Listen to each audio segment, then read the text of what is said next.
Hey you, young man, you just got knocked the fuck out.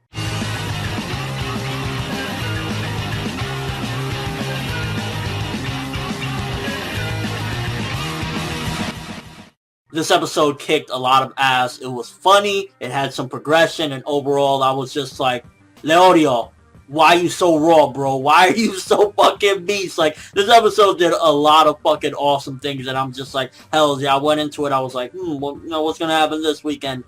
Just awesome stuff going on all across the board. For starters, you can definitely see that Killua rattled the cage of his family because now they got him on some level 4 where they gotta basically babysit him, because you can definitely see that the family, to a certain degree, they really are like protective of this thing because they know that Luca is very dangerous. And I found it quite hilarious when Tsubone took off her, first of all, at first it made me cringe when she ripped the thing, and I honestly say, for the first time ever, where I was like, yes, please do some censorship on that, because I did not want to see that. That was going to make me cringe. I was like, no, please don't let me see the fingernail being ripped off. So good shit there that they showed it afterward where the blood is dripping and everything. So I was like, I didn't want to see it. I'm sorry. But then Tsubone did a quick dip. She was like, nah, I'm not killing myself right here. Later. And just fucking boogied on out of there. And a lot of this episode definitely was focusing on Gon having to heal up. And oh my gosh, the state that he's in. When you bring in a professional from the Hunter Association, Nen Exorcist, and he's like, yo, I'm scared, I can't do nothing for him, he's beyond belief. That also, first of all, emphasizes how powerful Aluka's abilities are. If one of the top of the line Nen Exorcists can't do anything about it, yet Aluka has probably, like, for the most part, the ability to do it, because, I mean, Killua is basically 100% confident in it.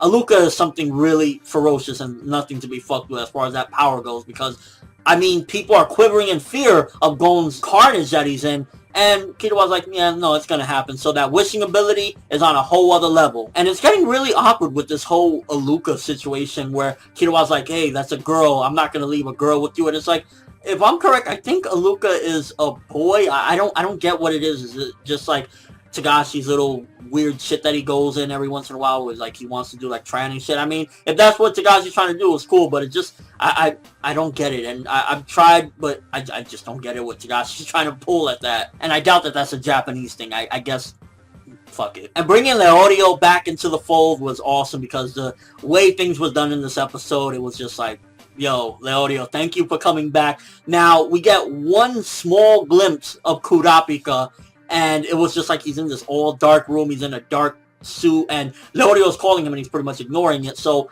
definitely, first of all, makes you wonder what the fuck is Kurapika up to. This is the only glimpse in like ages that we see Kurapika, and it's just like a very small brief thing of him just like saying, no, I'm not fucking answering the phone. So that definitely makes you question Kurapika's character, as far as like when we started off this adventure with him and everything. Kurapika pretty much was like slowly inching towards friendship and understanding things, but now it's almost as if he's gone back on that when he's just ignoring his friend, especially the fact that Gon is in a fucked up situation. I don't know if he knows that, but if your friend is calling you and, you know, you're just gonna ignore them and not give a fuck, I mean, at the end of the day, I think Kurapika took a couple steps back, as far as like, he just doesn't give a fuck about picking up the phone to them. It's like, whatever, I got my own things to worry about. I don't got time for you guys. But he looks so sick and badass in that old black tux. It's like, Kurapika, please come back to the story soon. And it's interesting how we get clear characterization of what people are like. Like in this episode, Leorio, loudmouth, don't give a fuck. He's screaming on that phone, we're gonna do this hospital thing right now. What do you mean? Blah, blah, blah. And then Morel's like, no, don't worry, we take care of it. It's like,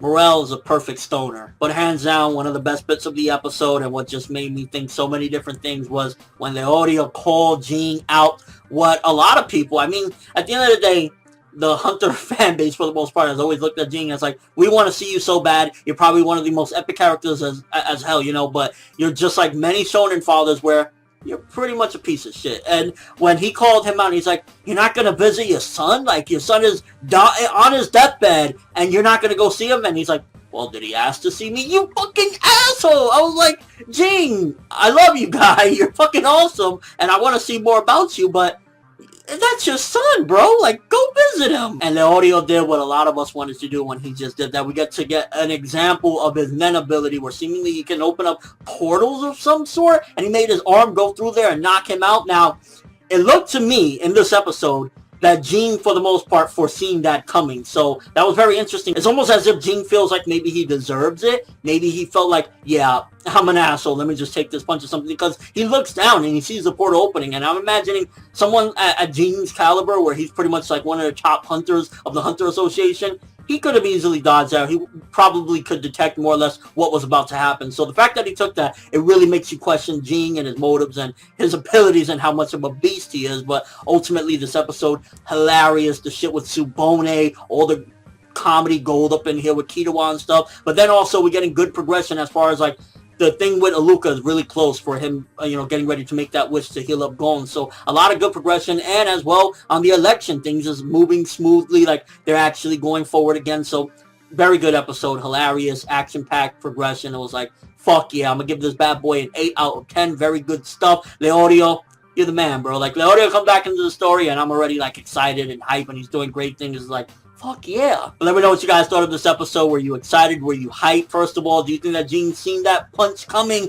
And if so, do you think that he just took it like, fuck it, I deserve it? Also, what do you think about Kurapika? Do you think that him kind of ignoring that phone call shows, as far as the friendship shit goes, he's kind of like, yeah, it was fun while it lasted, but I got serious matters to attend to, so to speak. And I mean, if the Hunter Association can get a Nen Exorcist that quick, I'm sure Crollo is already free. Kurapika, watch your back. I'm just saying, bro. And just your overall thoughts of this episode. It was one of the most fun episodes in a long time of Hunter x Hunter. It was just fun with a lot of greatness going around. So yeah, again, 8 out of 10, very good stuff. But that's all I have for this review. Thanks for watching. Hope you enjoyed it. If you liked anything I had to say or enjoyed the video, drop me a like. I'd greatly appreciate it. And if you haven't subscribed, you can do so as well. That'd be awesome. I'm from Networld, and as always, people, have an awesome day. Hey you, young man, you just got knocked the fuck out.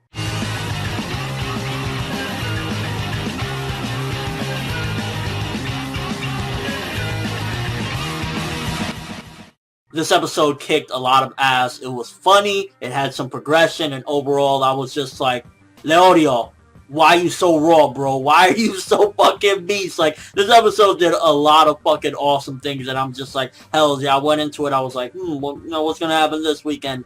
Just awesome stuff going on all across the board. For starters, you can definitely see that Kitawa rattled the cage of his family, because now they got him on some level 4 where they gotta basically babysit him, because you can definitely see that the family, to a certain degree, they really are like protective of this thing, because they know that Aluka is very dangerous. And I found it quite hilarious when Tsubone took off her, first of all, at first it made me cringe when she ripped the thing, and I honestly say, for the first time ever, where I was like, yes, please